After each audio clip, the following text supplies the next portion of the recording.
الحمد للہ وکفا وسلام علی المرسلین الحمد للہ رب العالمین من عرف نفسه فقد عرف ربه قد افلح من زکاها وقد خاب من دساها الا بذکر اللہ تطمئن القلوب صدق اللہ العظیم۔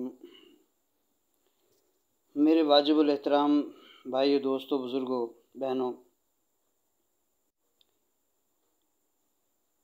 اللہ تعالیٰ کی ذات نے انسان کو بہت ہی خاص بنایا ہے اور احسن تقویم فرمایا اللہ تعالیٰ نے۔ نبی پاک علیہ الصلوۃ والسلام ہمارے پیارے نبی اس کائنات میں اللہ تعالیٰ کے محبوب ہیں، اللہ تعالیٰ کے لاڈلے ہیں، اور آپ ہی کی وجہ سے اس کائنات کو اللہ تعالیٰ نے تخلیق فرمایا۔ اور ہمارے لیے عزت اور شرف ہے کہ ہمارے پیارے نبی حضرت محمد صلی اللہ علیہ وسلم کی امت میں سے اللہ نے ہمیں پیدا فرمایا اور اس کلمے کی دولت نصیب فرمائی۔ حضرت آدم علیہ السلام سے لے کر اب تک 1,24,000 کم و بیش انبیاء علیہ السلام تشریف لائے۔ اللہ تعالیٰ نے ہر نبی کے ہاتھوں اس امت کو پیغام دیا اور ان پر صحیفے نازل فرمائے، وحی نازل فرمائی کہ اے بندو، اللہ تعالیٰ کو ایک مانو، اسی کی بندگی کرو، اسی کی عبادت کرو، اب مخلوق سے کچھ نہ ہونے کا یقین اپنے اندر بٹھا لو۔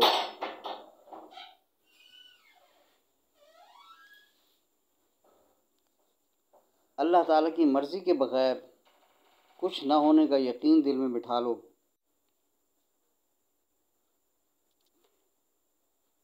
اور قولوا لا الہ الا اللہ دخل الجنہ، کلمہ پڑھ لو اور جنت میں داخل ہو جاؤ۔ میرے بھائی دوستو، اللہ تعالیٰ کی ذات نے انسان کے ساتھ خاص تعلق پیدا فرمایا ہے۔ بندے کا اللہ کی ذات کے ساتھ خاص تعلق ہے۔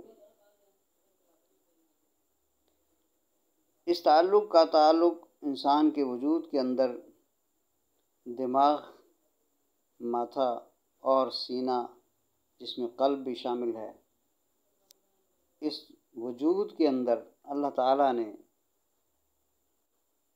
6 مقامات ایسے رکھے ہیں جو علوم و معارف، انوارات، تجلیات کے مراکز ہیں۔ ان کو لطائف ستہ کہتے ہیں۔ لطیفہ قلب، جو پستان، دائیں پستان سے نیچے 2 انگل نیچے لطیفہ قلب ہے۔ اسی طرح سے بائیں پستان کے نیچے لطیفہ 2 انگل نیچے لطیفہ روح ہے۔ اسی طرح سے اوپر پستان کے اوپر سینے کی طرف لطیفہ سر ہے۔ اسی طرح سے اس کے مقابل لطیفہ خفی ہے، اور وسط سینہ لطیفہ اخفا ہے،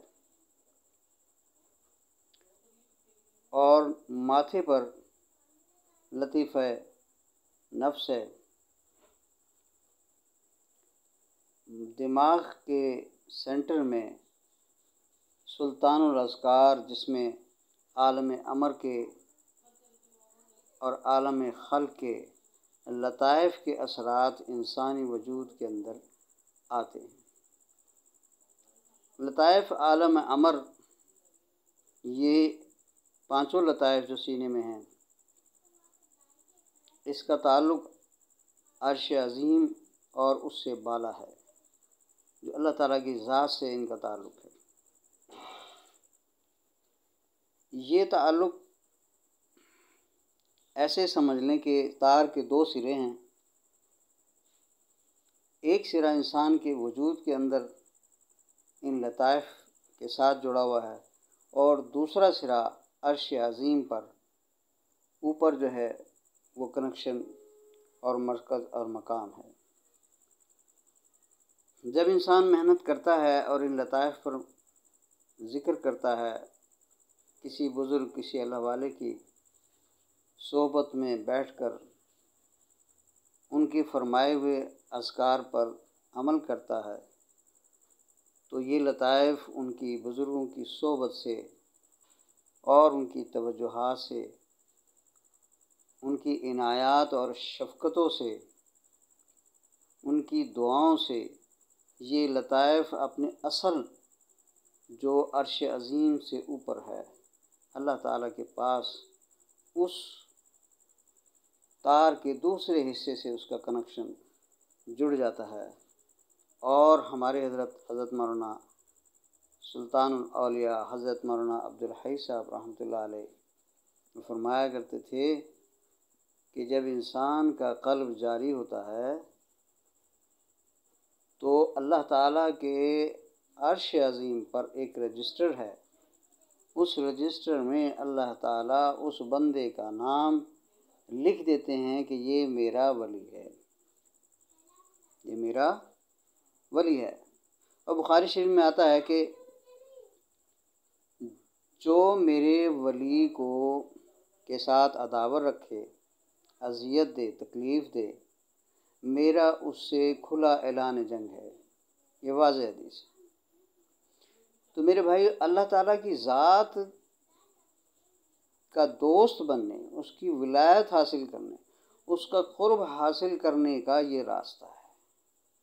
عظیم بادشاہ، ساری کائنات کے مالک، خالق، کن فیکون کے مالک، جو چاہتے ہیں وہ کرتے ہیں، یہ غنی ہیں مستغنی، ساری کائنات اللہ تعالیٰ کے حکم کے تابع ہے، وہ بے پرواہ ذات ہے، ساری کائنات اس کے حکم کے تابع ہے۔ میرے بھائیو دوستو، یہ راستہ بہت ہی عظیم الشان راستہ ہے، یہ خود آگاہی اور خدا آگاہی والا راستہ ہے۔ من عرف نفسہ فقد عرف ربہ، جس نے اپنے آپ کو پہچان لیا اس نے اپنے رب کو پہچان لیا۔ جس نے انسان نے اپنے اندر کے لطائف، عالم امر، عالم خلق اور نفس، ان تمام لطائف کو پہچان لیا تو اللہ تعالیٰ کی ذات سے اس کا عرفان حاصل ہوتا ہے، اور اس کی محبت، اس کی معرفت، اس کا عشق، قرب، معیت و وصال اور مشاہدہ مبارک اللہ نصیب فرما دیتے ہیں۔ میرے بھائیو، اسی طرح سے لطیفہ نفس، جسے لطیفہ انا بھی کہتے ہیں، اس کے اندر بہت سارے حجابات ہیں، پردے ہیں، ظلمانی پردے ہیں۔ ان پردوں کو ہٹانے کے لیے اللہ تعالیٰ نے اس نفس کے ساتھ مجاہدہ کرنے کا حکم فرمایا ہے۔ وَجَاهِدُوا فِي سَبِيلِي وَابْتَغُوا إِلَيْهِ الْوَسِيلَةَ وَالَّذِينَ جَاهَدُوا فِينَا لَنَهْدِيَنَّهُمْ سُبُلَنَا، کہ جو جد و جہاد کرتے ہیں ہم ان کو ہمارے راستے میں، تو ہم ان کو اپنی طرف کے راستے دکھا دیتے ہیں۔ گویا کہ جب انسان اللہ تعالیٰ کے ذکر، اذکار، مجاہدات میں مشغول ہوتا ہے تو نفس کے پردے ہٹنا شروع ہو جاتے ہیں، انسانی قلب کا جو زنگ لگا ہوتا ہے وہ ہٹنا شروع ہو جاتا ہے، اور یہ لطائف ستہ جو ہے یہ بیدار ہو جاتے ہیں، نورانی بن جاتے ہیں، اور یہ اللہ تعالیٰ کی ذات عرش عظیم پر جو ان لطائف کا تعلق دوسرے سرا ہے، وہ بیچ میں تمام کے تمام وہ انوارات، تجلیات کا یعنی سیل رواں سمندر بہنے لگتا ہے، کیونکہ جب کرنٹ بہنا شروع ہو جاتا ہے تو پھر ہر چیز روشن ہو جاتی ہے۔ میرے بھائیو، انسان کے ساتھ بھی یہی ہے کہ جب یہ لطائف جاری ہوتے ہیں تو انسان کو اللہ تعالیٰ یقین کی قوت عطا فرماتے ہیں، اور اس کے لیے عبادت کرنا آسان ہوتی ہے، اللہ تعالیٰ کی محبت اور معرفت حاصل کرنا آسان ہوتی ہے۔ اور اللہ تعالیٰ نے فرمایا کہ میں نہ زمینوں میں سما سکتا ہوں نہ آسمانوں، میں فقط مومن کے دل میں سما سکتا ہوں۔ انسان کے قلب کی وسعت اللہ تعالیٰ نے یہ رکھی ہے۔ تو بھائیو دوستو، یہ لطائف ستہ، اس پر محنت کرنی ہے، بزرگان کی خدمت میں حاضر ہو کر ان سے سلوک سیکھنا ہے، اللہ اللہ سیکھنا ہے۔ تو میرے بھائیو دوستو، اللہ تعالیٰ ہم سب کو اپنی محبت، اپنی معرفت، عشق اور معیت، وصال اور مشاہدہ مبارک نصیب فرمائے، اور نبی پاک صلی اللہ علیہ وسلم کی کامل اتباع ظاہر باطن میں نصیب فرمائے، ان کی محبت و معرفت عطا فرمائے۔ وما علینا الا البلاغ المبین۔